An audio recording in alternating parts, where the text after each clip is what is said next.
Welcome to the Work Hard, Play Hard podcast. My name is Rob Murgatroyd, and I'm a former doctor turned lifestyle entrepreneur.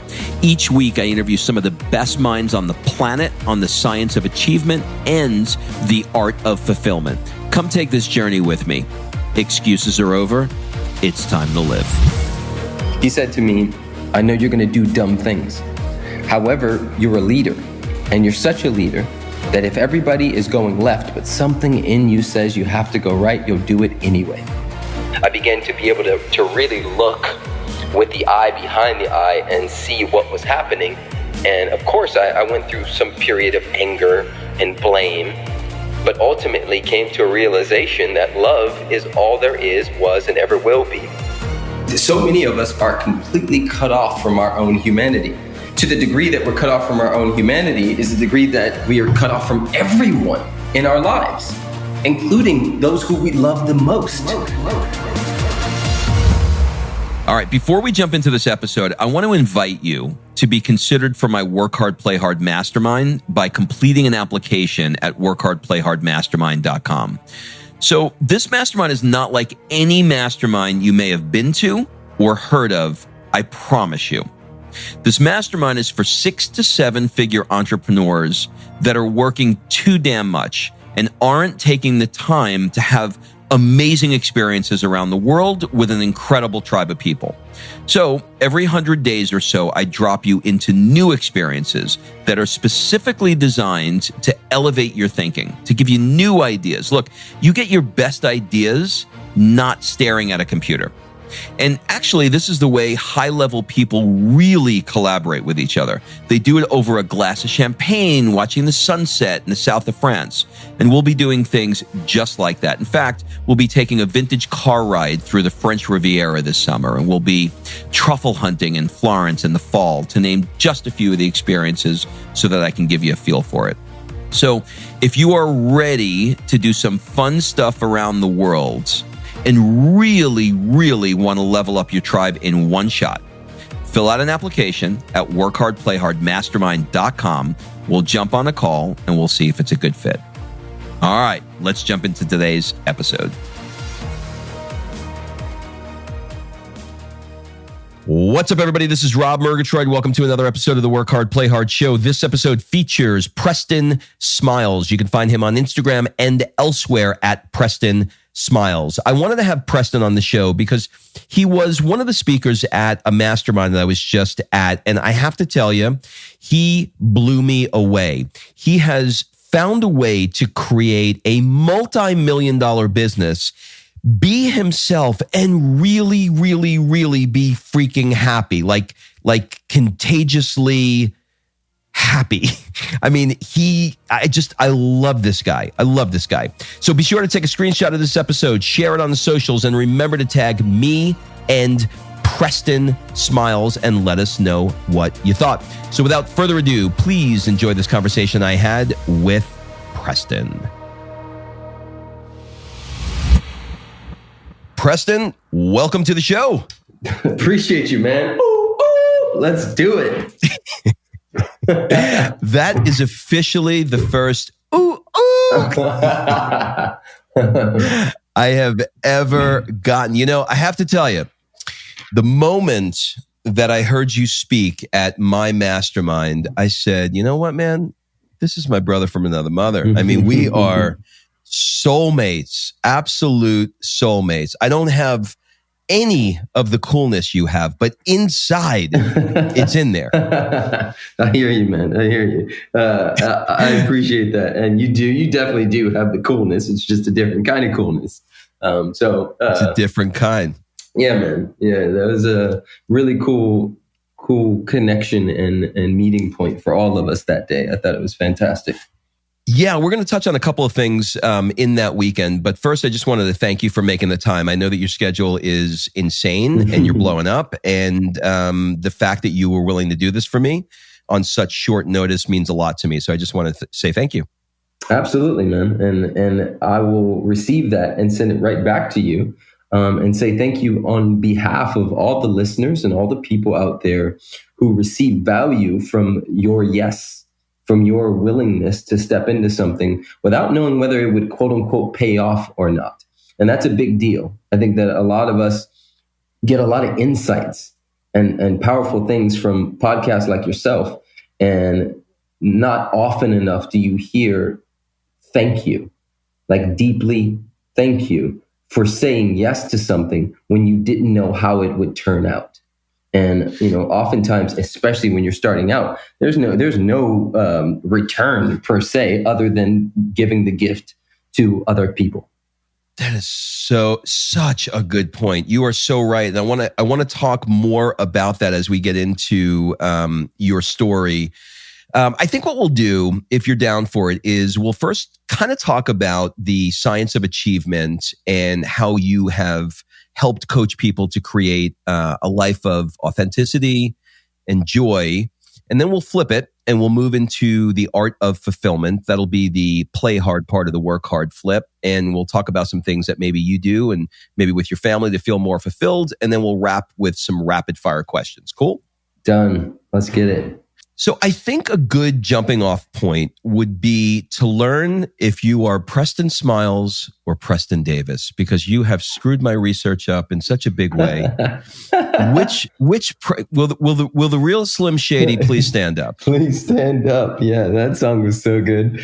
In essence, I'm beyond, name. I think it was Shakespeare that said,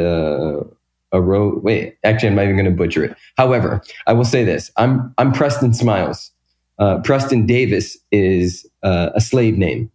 And knowing that my roots come from Senegal and knowing that nobody there was called Davis, I'm pretty sure that it's not something that I claim per se.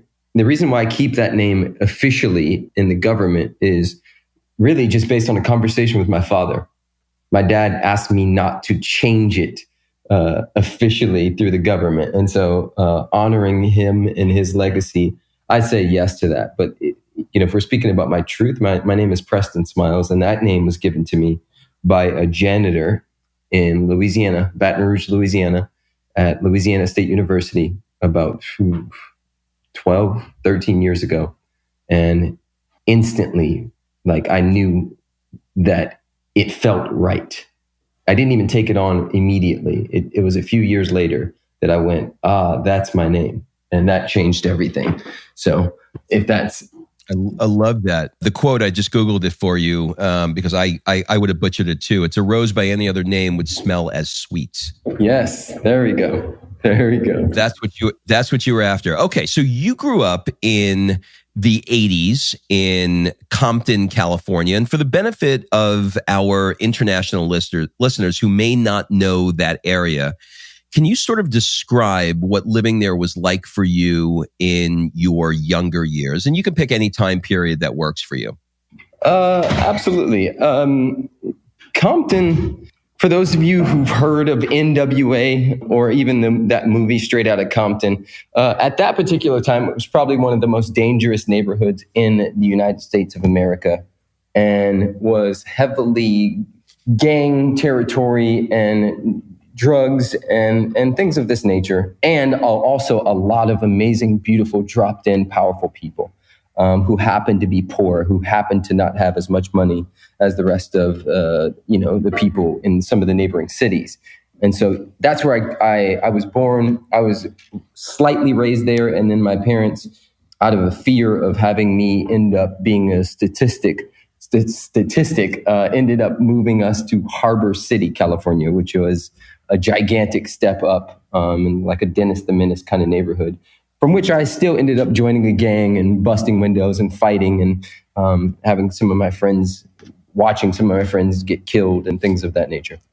If my research is right, around 11, you found yourself joining a gang. Looking back on that now, through your adult eyes, why do you think you joined the gang?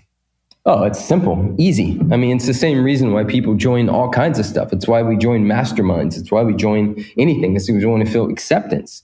We want to feel a part of something. And especially at 11, when my nervous system was still forming, my brain, my testosterone, all those hormones pumping, without a rites of passage, without something to go into, to declare and have a direction, we'll be left to be taught by the streets or TV or the internet. Now, these days, most kids are raised by the internet. Now, back then, we were raised by the music and the gangs. And so that's what I ended up doing.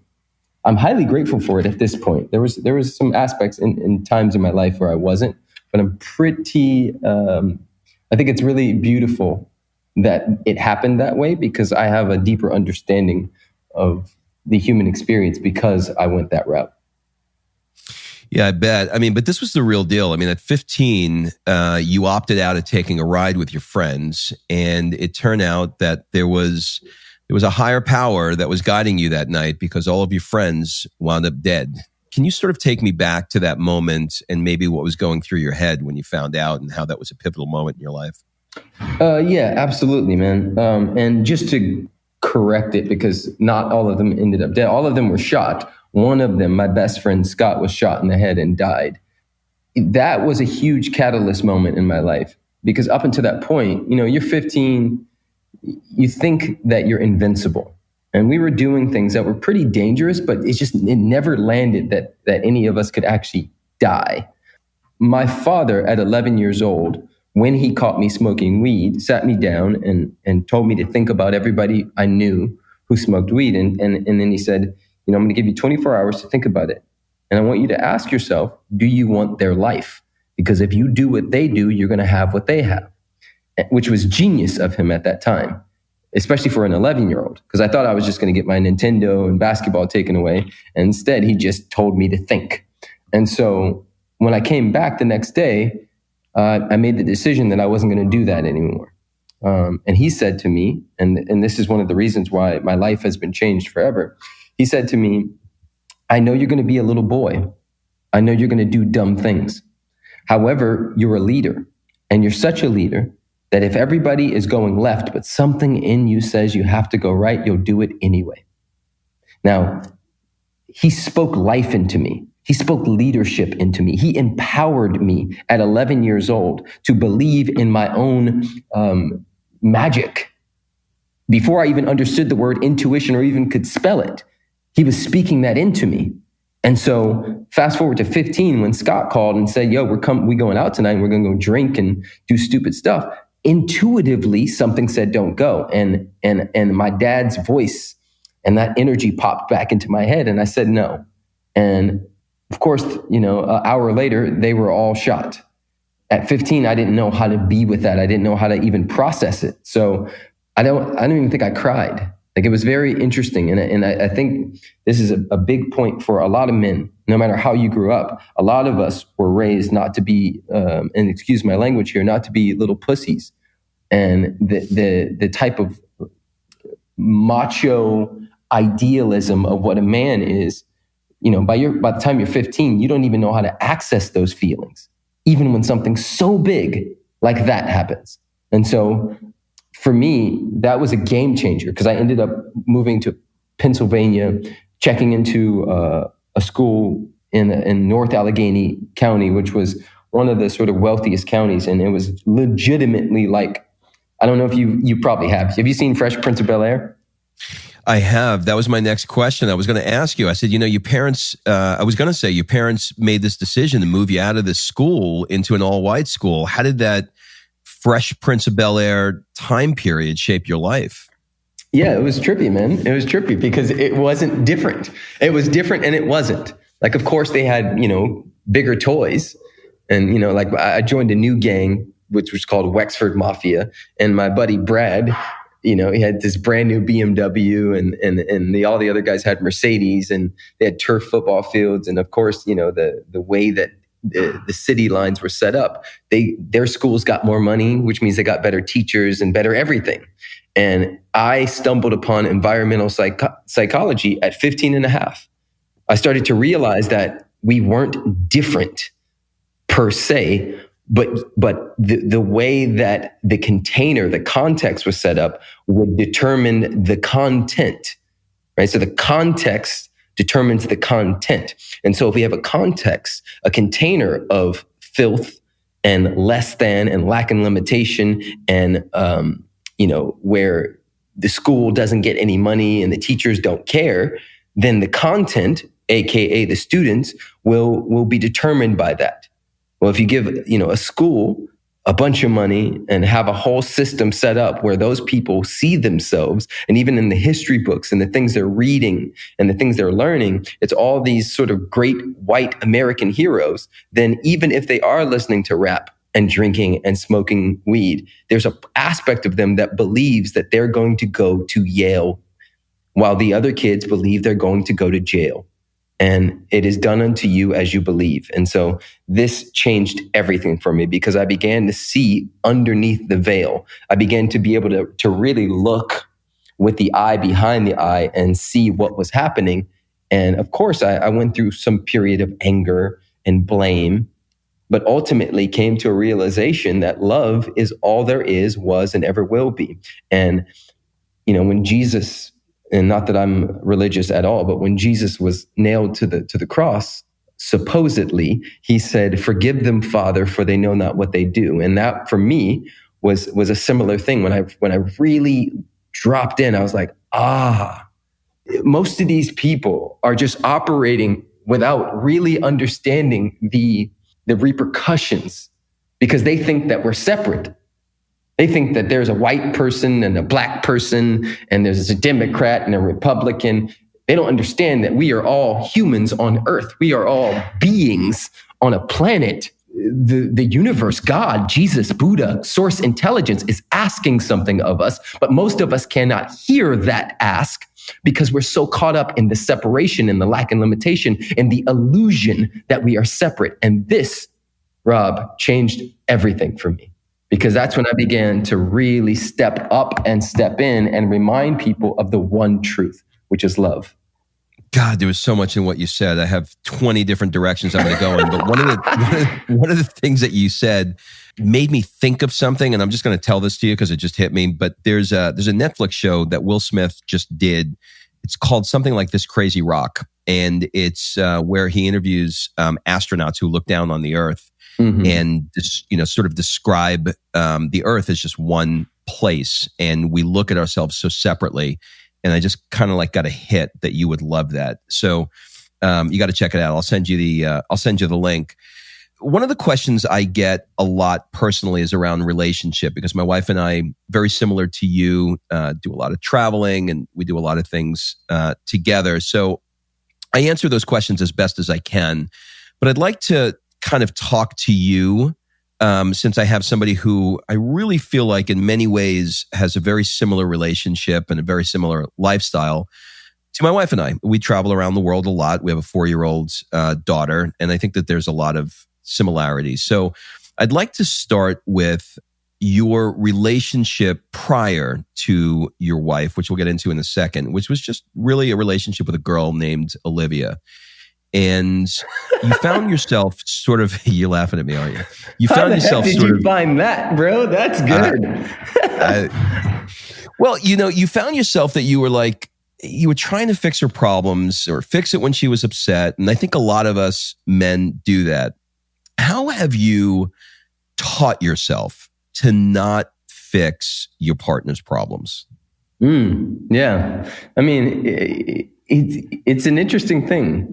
Nature, not versus nurture, but nature and nurture is something we're up against and we get to use. So men and women are not the same. We don't have the same hormones pumping through our bodies. We have different gray and white matter in our brain. We're not the same. And so this has been a long road for me. And I'd say I'm just coming into mastery into especially that thing, which is the fixing. The feminine by its very nature, and I mean the feminine within each and every one of us, and the feminine within what we would call females, women, is all over the place. And it is always moving, changing, and shifting. And the masculine by its very nature is stillness. the way that we have been nurtured, there we go, is the most interesting man in the world, and Hulk Hogan and G.I. Joes and every president and every movie you can think of, the guy always has the right answer. He's always calm, cool, and collective. In the old Westerns, he always had it figured out. And so the nurturing aspect of us that we've seen, that society has helped shape the idea of man, is so deep and starts so early that a lot of men don't know how to do anything other than that. And it causes the biggest issues in the world. Women say all the time, I just want to feel safe. Right? And what's interesting is I believe men want the same thing. We just don't say it in that way. And what they mean by safe is they want to be able to share their, quote, I'm doing quotes here, their feelings, which a lot of times are not feelings. They are opinions about their men. I feel like you don't care about me. I feel like you aren't paying attention to the kids, or whatever the case may be. These aren't feelings. These are opinions. However, when a woman shares these things, she wants and is looking for her man to be a space, a container, back to the context determines the content, a space for her to express without defense or trying to fix. And this is one of the most difficult things in the world when it's coming straight at you. So women, if you're listening, this is like our Achilles heel, and it would be for you as well. We're set up differently. I love women. And I always say the thing that drives me crazy about my wife is the thing that drives me crazy about my wife. I love it. I love the polarity. I want to screw her. I want to just devour her all the time. And she triggers the crap out of me. Like it's this beautiful thing. And I do the same for her. And so, yes, with my relationship with Olivia, I was constantly trying to fix every issue she had. I also got into the relationship with Alexi, still with that same paradigm, until I started to really stop and listen and slow down to the speed of wisdom and allow myself to really be present with what's happening under the words, right? Because a lot of times men, and myself included, take things personally because we're just listening to the words. But what's happening under the words is a scared little girl or somebody expressing who just wants a hug, who just wants to be heard, who just wants to be seen, who just wants to be held in that moment. Does that make sense? It makes total sense. Let's introduce the love of your life, which is Alexi Panos, and I'm assuming she's Greek. Is that right? Indeed, she is. Okay. So, and the only reason why I know that is because my wife and I went to a Greek island called Paros, and I think anything with a vowel and an S indicates Greece. So that came across my radar. Can you sort of tell us the story of how she viewed your first date as a meeting, but you saw it as a date? Oh, for sure. So it's just a little quick backstory. I was on a blind date when I met my wife. And when I saw her, I instantly knew that she was my wife, it was like straight out of a movie. It was one of those moments where I was like, you got to be kidding me. This is it.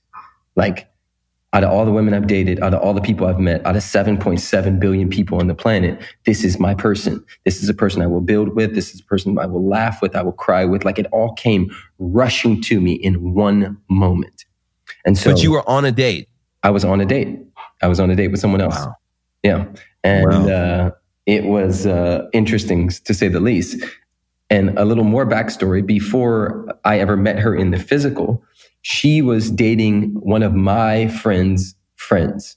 And he messaged me from London saying, I'm in London. My buddy missed his flight, so I'm hanging out with his girl. His girl is like the female version of you.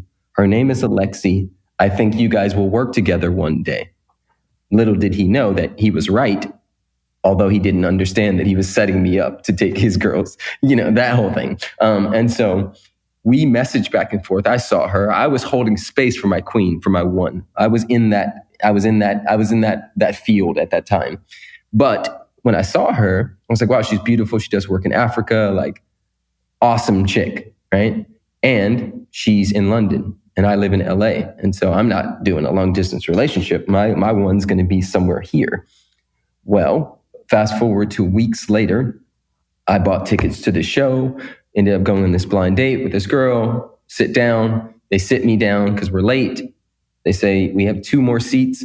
And next to my date was Alexi. And that was a game changer. And so when the show was over, I said to her, super awkward. I was like, well, if you're ever free for coffee, I would love to meet up. And she's like, yeah, sure. Let's meet up. And I'm thinking there's so much energy pumping at this point. And so we text.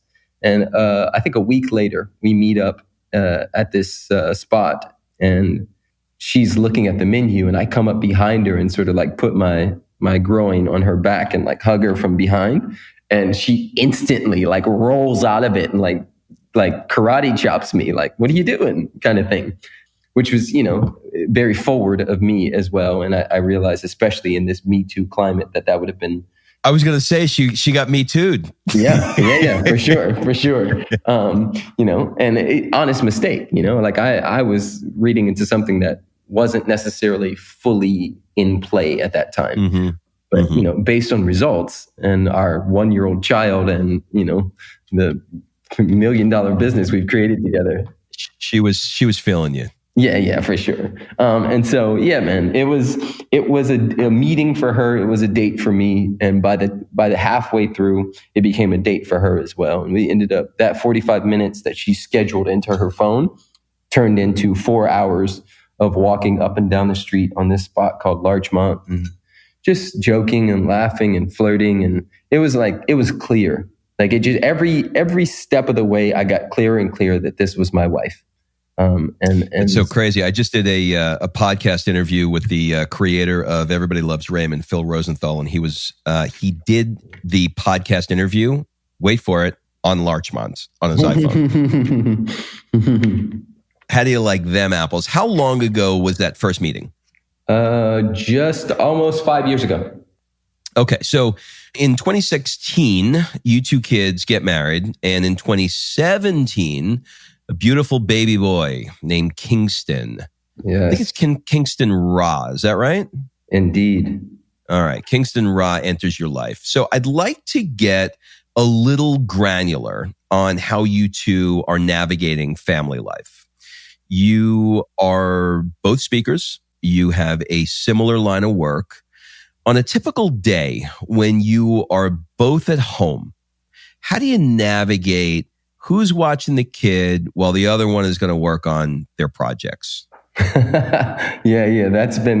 We're actually nailing that, especially right now. And I feel very privileged to understand something at a deeper level and to be willing to sidestep any pride that would have me thinking of it in another way. And that is, it takes a village to raise a child. And people say that, but they don't actually do it. And we allow the village. We have a small village, dropped in, connected, people we trust deeply. However, if I only relied, if my son only had me in this little siloed bubble to look at the flavor of the masculine, then that would be a very limited flavor, sort of understanding. But if he had, let's say, Uncle Rob, who was around all the time as well, and different people who could reflect a different flavor of the masculine and the feminine for him, then we're helping create a well-rounded human being that can really give his gifts. And so how we navigate that is that we receive support and we pay for it. He has 2 nannies, 2 babysitters, 2 grandmothers, one of which lives in this town, right down the street. He's always taken care of. We have a joint schedule. We know that Tuesdays, Thursdays, and Fridays, we're both going to be working at the same time. And any other of those days, if it's something big, it goes in the joint schedule. If it's not, it's assumed that we'll both be there. So, for instance, he's been on this planet for 1 year and a week. And out of those days, I've only missed maybe 10 days total of putting him to bed. So I sing to him almost every single night of his life thus far and make a way to move mountains and be a part of his life. And she is the same. And so we're just navigating, man. We're being present and seeing what's there and allowing the tribe and the village. We have cameras all over our house as well. So we watch people when they're watching him.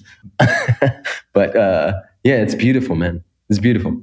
What struggles on the flip side? What struggles have you had in this area that you're still trying to work out? And you're like, we just can't get this thing right.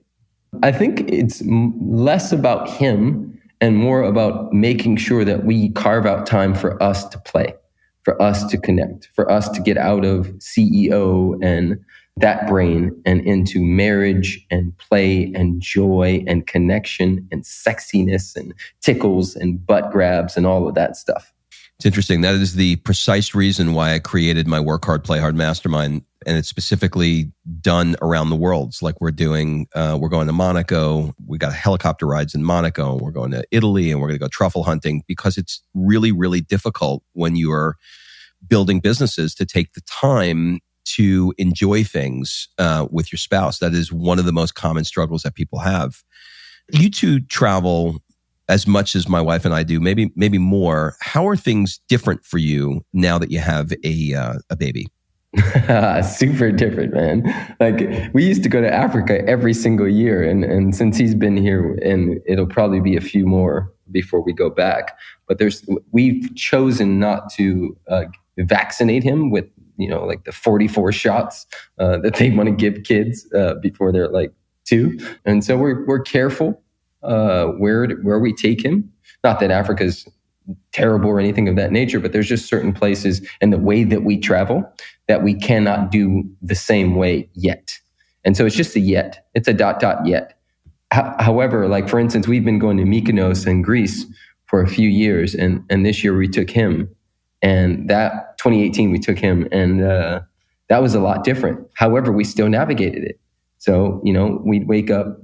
No matter what, I wake up at about 4:35 a.m. every morning. And I'm a morning person. So I take him out in the morning, out on the beach, and listen to an audiobook and walk around with him and play as the sun comes up on the water. And then by 6, 7 a.m., Kingston's back with Alexi for a couple hours, and I'm swimming and doing some writing, making some videos. And then I'm back. And then we tag team, and we both have them, and then we bring a nanny with us now as well. So it's a little more challenging, and yet I wouldn't have it any other way because we're with our child, and he's pure joy. This is so interesting.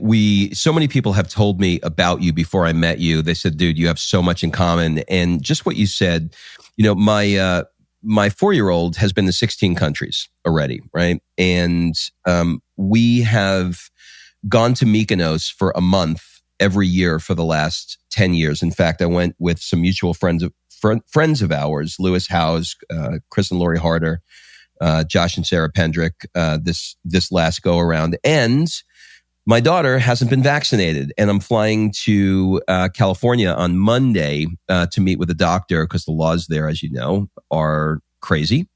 So I'm meeting with a doctor about my reasons for exemption, which I'll share with you when the time comes, because I'm sure that you're going to be in the same situation where you're going to need to do something.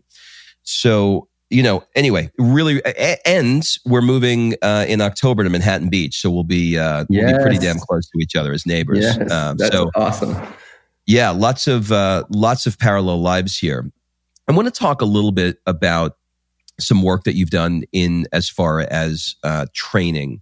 For somebody that's just sort of starting out in the world of self-development and improvement, they're kind of just trying to find their way. And it's very easy when somebody, easy is a bad word, when somebody sees you speak, it looks so effortless, and it looks like you have it so put together, and that you've found this place, and I'm sure you have, of such joy and such happiness. But I know what's behind that is a lot of work. It's a lot of reading. It's a lot of courses, etc. So is there any particular training that you've done? And if my research is right, you may have done some training in an area called Next Level. Is that right? Maybe. Is that like a MITT kind of deal? Yes, that's exactly what it is. Yep, for sure. Yep, I have. Okay, so is there anything that you would recommend as, sort of the gateway drug for somebody just starting out, saying, I'm not happy. There's a lot of things going on in my life. And, somebody new to the world of self-development that sort of wants to get some of Preston Smiles' juice. Yeah, man. Honestly, and I say this from the humblest place possible, the Bridge Experience, which is the workshop that Alexi and I created, and Extreme Leadership are, in my opinion, especially Extreme, are the two best workshops in the world right now as it pertains to transformation and deep end, like real powerhouse work, because we're combining a lot of what you only get one piece of in certain areas. So it's an experiential, somatic, there's lots of different types of therapy, and really just a willingness to go anywhere and everywhere to make sure that people leave cellularly different. And that's a big deal. I think that a lot of people have experienced traumas that they don't know they've experienced, because we've equated trauma to shock trauma. There's something called complex trauma or developmental trauma, like, something as simple as having a emotionally unavailable father, or a mother who, is so sexual and has sexualized you, or the opposite, someone who's completely cut off, or, there's all these little things that add up. A lot of times people come in our rooms and have some profound, deep realizations about themselves and their lives, and what's operating them. I think I had a conversation with you and the crew at the mastermind about how I would get triggered by Alexi using a lot of toothpaste. Well, I told my wife that story. It's funny as shit. I told my wife, and she goes, "You do that shit." Yeah. So maybe you can kind of just hit the high points on that for the people that aren't listening, that don't know the story. Yeah. So in our trainings, we teach that we are, there's 4 aspects of the human being. And one of those aspects is social and historical, which means we were born into beliefs and interpretations. I'm going to say that again. We were born into beliefs and interpretations. Now, a lot of us have certain beliefs and interpretations that have gone unexamined. They are, of courses that live in our body. Like, of course you do this. Of course you don't spend that. Of course, rich people are X, Y, and Z. Of course, Black people are this. Like, and those are like extremes. There's like really subtle things as well. And so, teaching these things, every time we teach them, every time we lead these workshops, I learn more about me as well, because we're in the work with you. And so I had this realization this past year of really looking at like how I was triggered by my wife, the way she would use toothpaste. Like we would brush our teeth together at night, and she would use so much of it that we would have to get a new bottle like every 2 weeks. And I remember being so triggered by it, but I wouldn't say anything. And then I started to look at and be in the work around socially and historically, what was I born into? And so my mom was born in Watts, California, with rats and roaches crawling over her, not being able to eat some nights, and like straight up like super, super poor. And so my mom made a decision that her kids would never have to have that experience. And the truth is that we haven't. And yet, just because she moved to a different city, and let this land for all of you guys who think that the new job or the new city is the thing that's going to change, even though she moved to a new city, the paradigm didn't change. The context of lack and limitation and scarcity didn't change. And so she generationally passed that down to me. And so my whole life, a lot of my life, I had this sort of like, oh, there's not enough. There's not enough. And so I always penny pinched and watched everything. And I was always that kid who, I could make, a bottle of lotion last for like 7 months, because what if we don't get another bottle or things of that nature? And so I began to recognize that socially and historically, I was carrying my mom's lack and limitation, and it wasn't no longer mine. It wasn't mine in the first place. And so awareness comes before choice. So now that I had this awareness, I have a new choice in how I was being with my wife and the way she was using the toothpaste. What a story. Not only did you do that story, but then you flipped it. You did something completely different that I was unprepared for. I've done a lot of personal development through the years, but this one takes the case.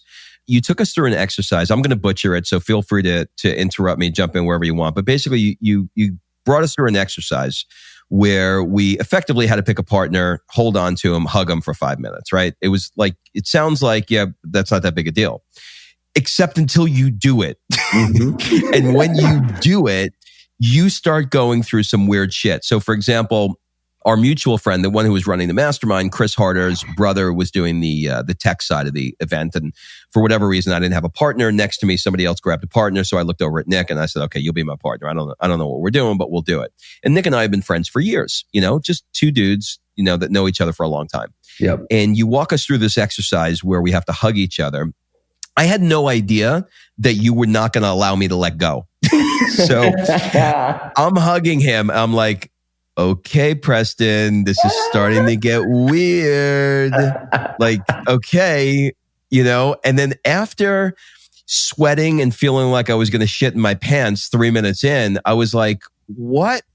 Why is this so hard? I love Nick. I'm a guy that's always wanting to grow. But for 5 minutes, as you sort of like guided us through this, you narrated, this is somebody's son, this is somebody's brother, everything that you said, we both started crying. Yes. And it was such an amazing experience. So where did that come from? And why do you do it? Beautiful. And you didn't butcher it. But I think that the only thing you didn't add was that I had you guys staring into each other's eyes and oh, that's right. By the way, that was selective amnesia. Yes. I had you guys staring into each other's eyes for a little bit, which was, a thing as well. And we do it because so many of us are completely cut off from our own humanity. To the degree that we're cut off from our own humanity is the degree that we are cut off from everyone in our lives, including those who we love the most. And so that exercise is an opportunity to drop back into the heart and remember that there's only one of us here. If you really pay attention, your hearts actually start to sync up, whether it's a guy or a girl or whoever it is, because there's an aspect of humanity where there's just one. There's just oneness. We have something called mirror neurons. And this was actually discovered in the 70s by a scientist who was eating a sandwich while he had a monkey connected to these electrodes to his brain. And every time the scientist ate the sandwich, on his break, the aspect or the part of the monkey's brain that was connected to hunger and pleasure would fire off. And so he said, holy crap, maybe that we have these same things as humans. And of course we do.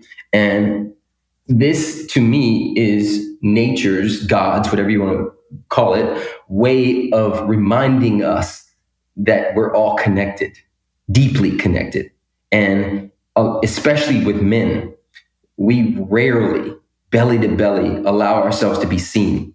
We rarely, belly to belly, allow ourselves to be transparent, and or also another way of saying that is vulnerable. And the awkwardness and all the other stuff that comes up is a part of breaking down the bullshit idea about what a man is and isn't. Well, you definitely did it, because my bullshit was called. So that was some great shit. Okay, let's flip it and let's move from the kind of work you do into the play hard part of your life, which is more on the, let's call it, fulfillment side. When you look at periods in your life where you feel like you are in the zone, however you want to define that, what are some of the daily or weekly practices that you've spotted in terms of, let's say, pattern recognition, that when you look back on those sweet spots, when you've been performing really, really well and feeling really, really good, are there any particular daily or weekly practices or morning habits or whatever comes to mind that you see as consistent? Absolutely. I mean, this is my job. I spend all my time thinking about the human experience and using myself as a science project for it. So I'm crystal clear on what has been working and what works the most for me and a lot of people. I'll start with number one is a deep connection to nature, no matter where I am in the world. I think that a lot of us forget to recharge in the sun. A lot of us forget to take our shoes and socks off and put them in the dirt. We become so sterile and so castrated that we've forgotten that wild aspect of ourselves. And so I connect back to nature. That anytime I'm surfing, swimming, just sun gazing, allowing myself to be in nature, my life is always firing. Number two, and I did this in 2016. Yep, 2016. Every year I have a theme for the year. And for 2016, it was play. And so I decided that I was going to schedule in play every day of that year, which meant that I would always take a break to go do something fun every single day of 2016. And I tell you no lies, everything blew up then. That was like a game changer. And of course, I got in trouble for it at times with my wife. She's like, wait, we're in the middle of a launch. You're going to go skateboard? Like, yep, I sure am. But like whenever I'm playing, like being intentional about what fills my cup, it's a game changer. Can you give me an example of what, give me 2 or 3 examples of what play looks like? Skateboarding, what else? Yeah. I mean, you don't even have to leave the house. It could be as simple as so I teach something called reasonless joy, right? And I have my students do this thing that I call joy alarms. So I have them set 3 alarms in their phone. And every day those alarms go off. You stop and just go into the deepest forms of gratitude and joy, just sounds and body and just like just the stupidest, just giggles, smiles. You can't help but to raise your vibration when you do this. And you don't need a reason to do it.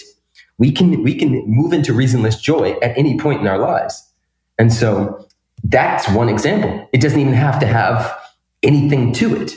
You can just laugh for the sake of laughing. You can smile for 35 seconds and then giggle. You can do a weird dance or make a stupid face. You can do a cartwheel. There was a point before my wife was pregnant and she will attest to this, I still touch her butt a lot. But back then I would chase her around the house and like body slam her. And then once I slammed her on the bed, then I would run from like the other side of the house and do like a dive bomb on top of her and then tickle the crap out of her. And I would do this probably every other day. And of course she'd be like, seriously? Don't. And I'm like, it's already happening. And then it was so fun. So fun. It's so much joy. Joy and creativity are some of they spawn life. Like this is one of the best things you could do for yourself and the planet is to purposely do things that fill your cup. For me, surfing is huge. And just to spin out of this and go to another habit that's deeply connected to this, I do probably once a week what we call a Primal Scream, where I go out into nature or I go in my car and I roll the windows up and I scream at the top of my lungs, beating my chest, stomping my feet, just letting any energy that wants to be like moved to move. Because the body is a living library that stores all trauma. Everything we've ever been through is stored in the body. And so when we scream, when we primal scream, we allow the body to clear some of that energy. Dude, there's so much in that. That was amazing. So many of the people that listen to this podcast are people that, they've done really, really well with their life, but they're just not having the fun that they want to have. They're certainly not doing primal screening and they're not skateboarding in the middle of the day. Which one of your courses would you recommend for somebody that is trying to add more reasonless joy into their life or, just having more fun? Yes. Like you talked about setting the joy alarms and things like that. Like, sometimes people just need a little bit of training. Absolutely. And here's the thing. Nothing is done in a bubble. Everybody needs support. We need help. Anybody who's doing anything extraordinary has coaches and support. So of course, right? That once I figured that out, my life changed forever. I'm in a $90,000 program right now, like a mastermind. And did I want to spend that money? Not necessarily, but I understood the value of investing in myself and investing in support and mentorship and coaching. And so anything, I think it's my mentor explained it to me like this. Two people walk into a bookstore. They're going to see different books based on their vortex, their paradigm, their way of being, their social and historical programming. And so if let's say Preston Smiles' book jumps off the page for you, if you walk into, and I'm doing quotes here, a bookstore and my book, my energy jumps off the page, you kind of can't go wrong because it's clear that I am a vibrational match for what you need in that moment. So I have Man Cave, which is a 3-month rites of passage for men. It's fantastic and amazing. I have Stretch 22, which is for men and women. It's a 6-month total freedom boot camp. It's absolutely amazing. I do one-on-one coaching, high-level one-on-one coaching, so it's not cheap. And the Bridge Experience, which is Alexi and I's 2-day experiential workshop, is so next level. If you can get in a room with us, your life will be changed forever.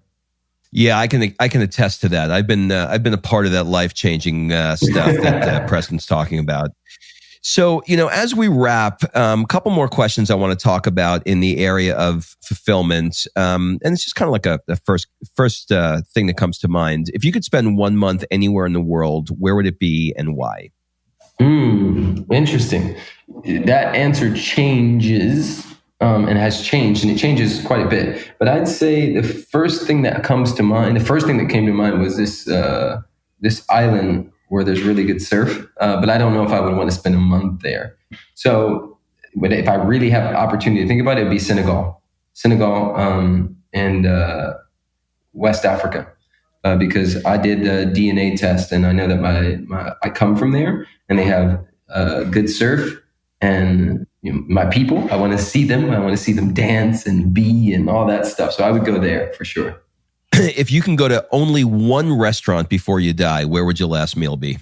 There's this little hole in the wall called Cafe Brazil here in LA that is absolutely amazing. And they have this beautiful salmon dish with the black beans and this particular sauce. And it's just so good. It would be there. Okay. Well, I am flying into LA on Monday morning, and that's where I'm going. I'm taking the family there for lunch Monday afternoon. Yes. I love that. What is the one thing that you've always wanted to learn but haven't gotten around to yet? Guitar and singing.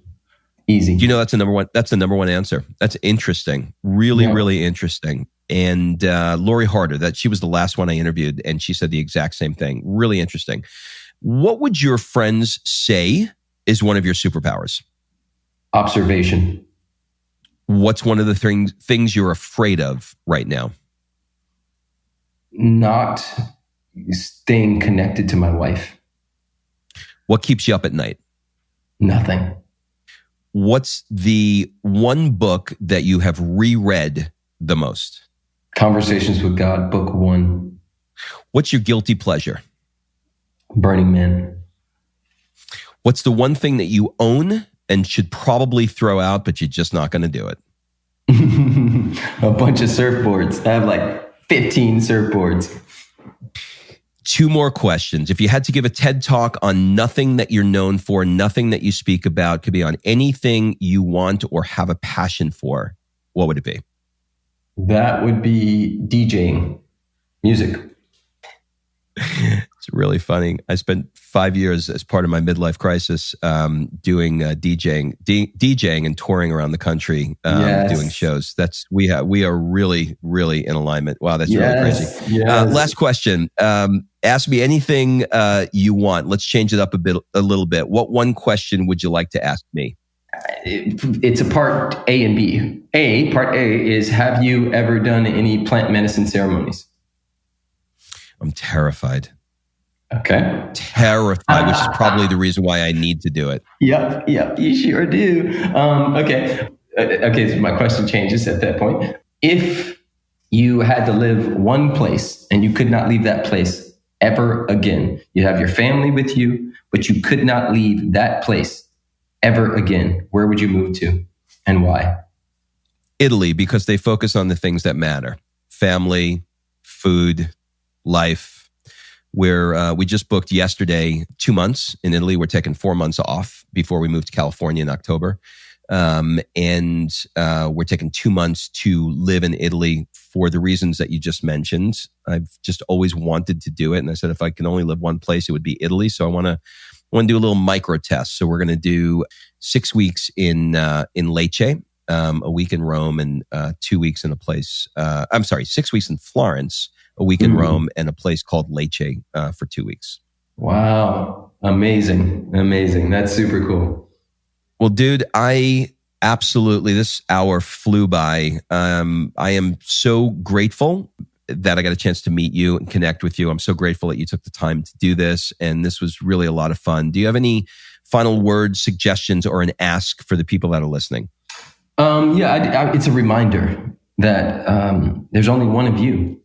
There's only one of you. You are a unique emanation of the Most High, whatever you call that. And out of 7.7 billion people, you are here for many reasons. And it is your duty to dispense the medicine that is on your heart every day, every moment, every month, that you hide, that you hoard, that you wait, that you get ready to get ready. You are robbing people who need to hear from you. So it's game time. Step out, step in, and let's do this. We are #Lugs Voice. Let's get it. Blah! Dude, I'm ready to go out and just fly. I mean, this was incredible. Thank you so much for taking the time. Beautiful. Thank you.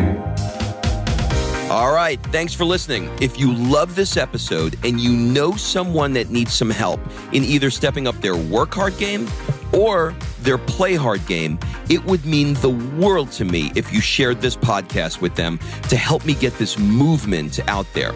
So if you like what you heard, head on over to iTunes, take 30 seconds, and leave me a 5-star review, and I will be forever grateful. So until the next episode, excuses are over. It's time to live.